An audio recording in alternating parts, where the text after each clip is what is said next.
Hi, this is the 11.1 corrective assignment number 8.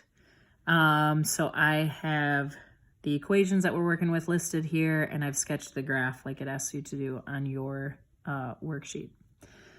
So now if we take a look at what's going on here, we should be able to recognize pretty quickly what is easier, doing this with respect to x or y.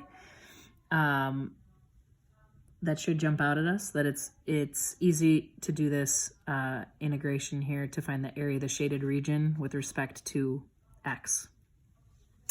Because all we're doing then is integrating from 1 to 3, since this is 1 and this is at 3 right here. And we're integrating the area under this curve, which is that 3x squared.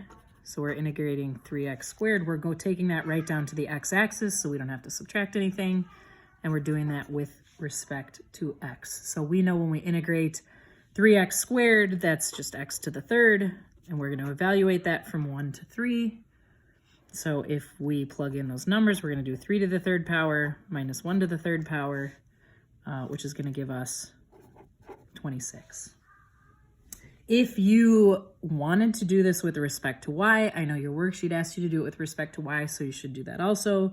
You should have tried it also at least, and then hopefully recognize that doing it with respect to x is easier.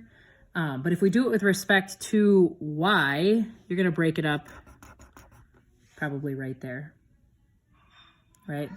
And integrate for this chunk, integrate for this chunk. This is actually just a rectangle here, so you could just calculate the area there, which is kind of cool. But yeah, make sure that you know how to do this with respect to x, because that's what you would choose moving forward if you're going to do this problem.